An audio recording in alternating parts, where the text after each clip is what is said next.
tu que mantens os olhos fixos no chão? Confessas ou negas do que está sendo acusadas? Confesso. Confesso o que fiz. Confesso claramente. Pois fala, por tua vez. Fala sem demora. Sabias que por uma proclamação eu havia proibido o que fizestes? Sabia. Por acaso poderia ignorar se era coisa pública? E mesmo assim, resolveu desobedecer a tal determinação? Sim, porque não foi Júpiter que a promulgou. E a justiça, a deusa que habita entre as divindades do subterrâneo, jamais estabeleceu tal decreto.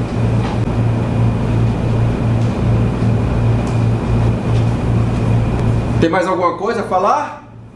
Teu édito não tem tanta força assim para conferir a um mortal que desobedeça às leis divinas. Eles não são de ontem e nem de hoje. São eternos. E ninguém sabe desde quando vigoram. Eu, que não temo homem algum, jamais poderia violar tais leis sem que me viessem os deuses a me punir. Que eu vou morrer, eu bem sei. E morreria mesmo sem a tua proclamação. E devo dizer, quem, como eu, vive no meio de lutuosas desgraças, quer perde com a morte. Pior seria se eu admitisse que meu irmão, filho de minha mãe, jazesse sem sepultura. O que tu achas?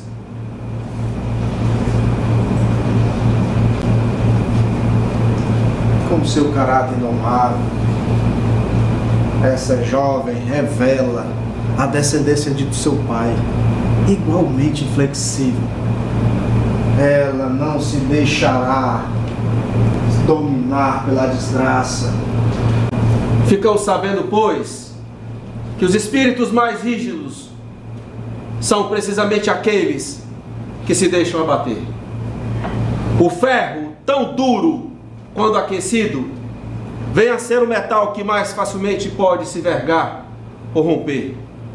Tenho visto cavalos fogosos que com um simples freio subjugam. Não convém exibir espírito altaneiro quando se está à mercê de ontem. Esta jovem agiu temerariamente, desobedecendo as leis em vigor. E para piorar, com uma segunda ofensa à primeira, se gloriou do ato que fizera. Eu não seria mais homem, e ela que assumiria meu lugar, se tal atitude ficasse impune. Mas sendo ela filha de minha irmã, e portanto mais vinculada a mim que o próprio Júpiter de meu lar, ela e a irmã não escaparão de sorte mais funesta, pois acuso a irmã de ter igualmente premeditado a morte do irmão. Onde ela está, eu a vi no palácio, desvairada, louca, porque um espírito, quando pretende agir com uma ação perversa, se deixa atrair pela sua própria perturbação. Eis que ao vestíbulo do palácio se dirige Ismênia. Seu amor por sua irmã arranca-lhe profundas lágrimas.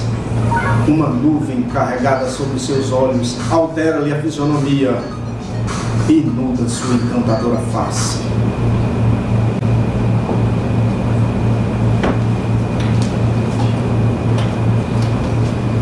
Ó tu, que caminha no palácio feito uma víbora que sugava meu sangue, vai confessar ou negar que de nada sabias do enterramento de teu irmão?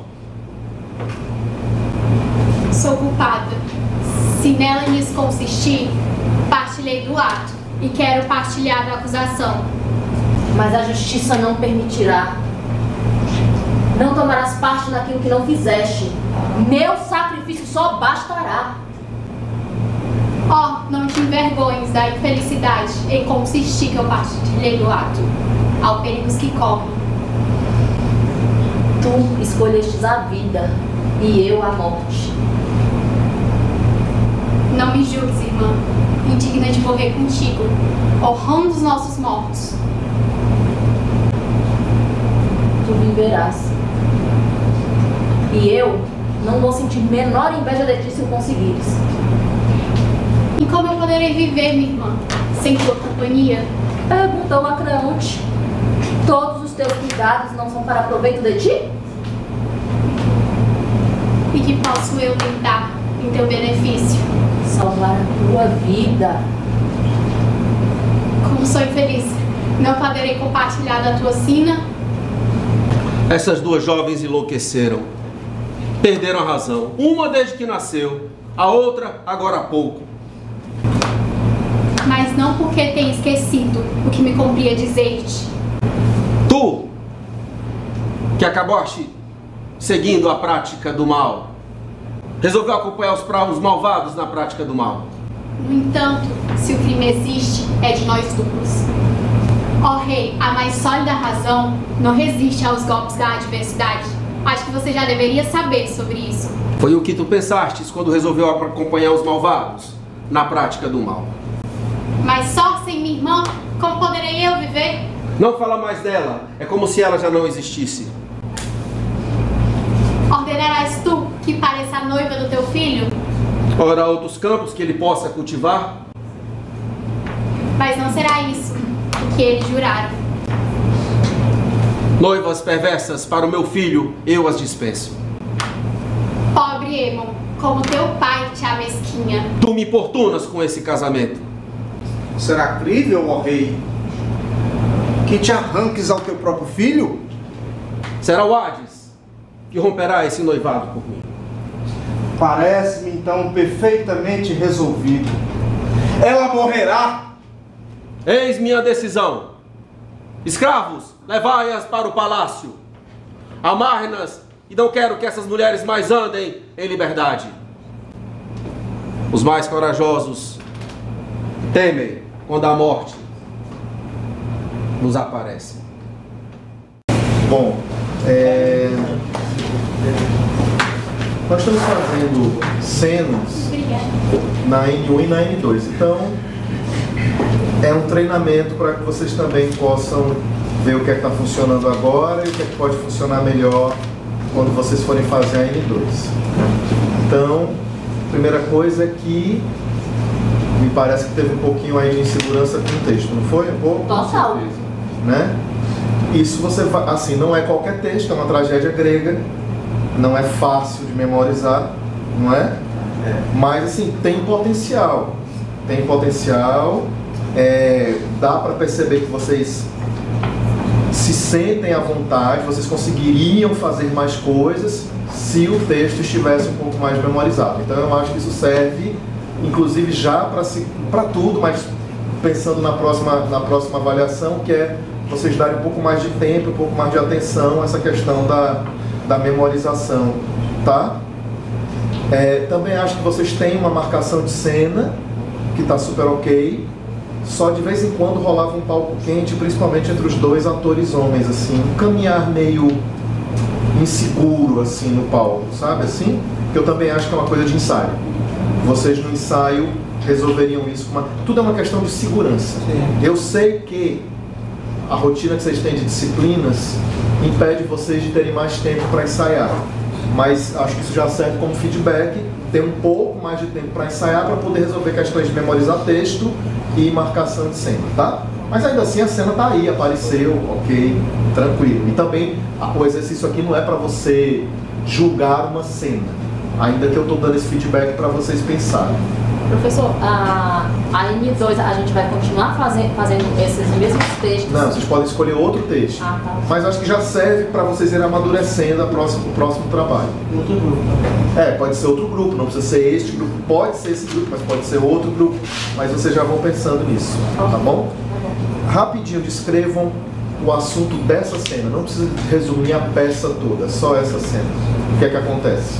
A Antígona não estava sendo julgada e a irmã dela, Ismênia, estava, pelo amor por ela, queria estar pegando ali a culpa, mesmo se ela não tivesse cometido tal ato ou não. O Creonte tinha estabelecido uma lei que foi claramente desobedecida pela Antígona, porque ela não aceitou que a lei que ele promulgou tivesse acima, né, da importância de estar sepultando o irmão, mesmo que o irmão fosse o inimigo do Estado. Antônio, você fez que papel ali?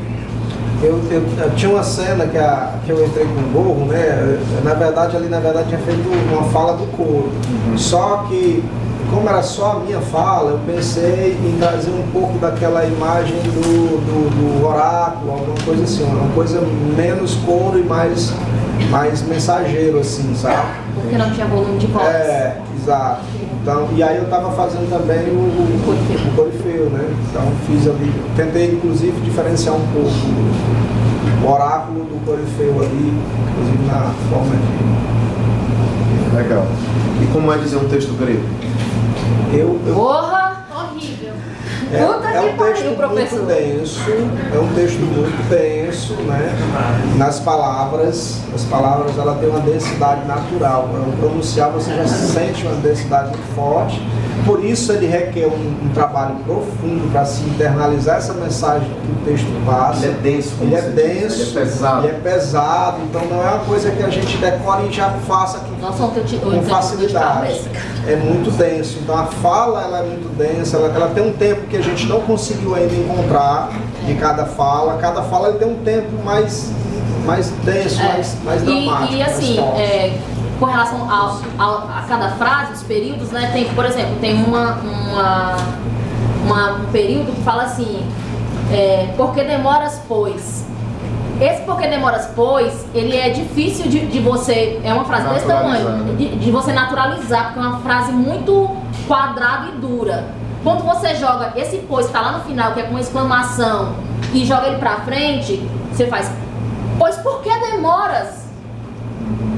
Fica outro negócio, tem outra fluidez, né? Você consegue falar ele com mais naturalidade. Né? É um texto. Eu acho que pequenas adaptações assim pode fazer, não tem problema de fazer não. Diga. Não, é porque o texto em si já é muito difícil, até porque não é da nossa oralidade, né, tá falando aquilo. Mas, no entanto, quando eu entrei no grupo do pessoal, tinha outra pessoa, e aí, no caso, eu só ficaria responsável ali pelo coro, então eu já estava com a fala, tudo ok. Só que aí, por problemas pessoais da pessoa, teve que se retirar do grupo. E eu, assim, com menos de 3 dias, tive que pegar uma Ismênia, que não sei quantas falas, e eu, meu Deus, que loucura! Entendeu? Fez muito bem. Do coro para Ismênia é um grande salto. Muito salto. Sim, fez muito bem. Sim, sim. Eu acho que, então, eu fiz aquelas observações, mas eu acho que foi uma boa cena vocês, porque tem sempre o risco de uma tragédia grega ser feita de uma maneira muito, vocês optaram por uma coisa meio clean, assim. Uma coisa assim muito clean e tal. Isso antigo não acho que estava fluida. O próprio Creonte, você teve essas questões de memorização, mas quando você estava seguro para dar a fala, acho que você estava bem no personagem Creonte, entende? É só porque, assim, teatro grego acho que exige uma atenção dobrada. Exige uma atenção dobrada em relação a outros tipos de teatro. O texto, por ser muito pesado, ele exige muito da mente, do corpo da gente.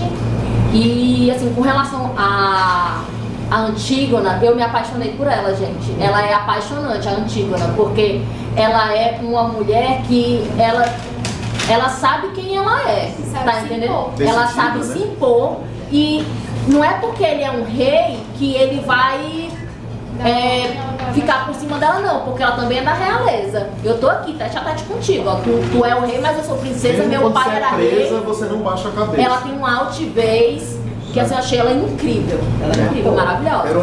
A Antígona é considerada uma das grandes heroínas da história do teatro. Eu me apaixonei por ela. Maravilha, obrigado, gente.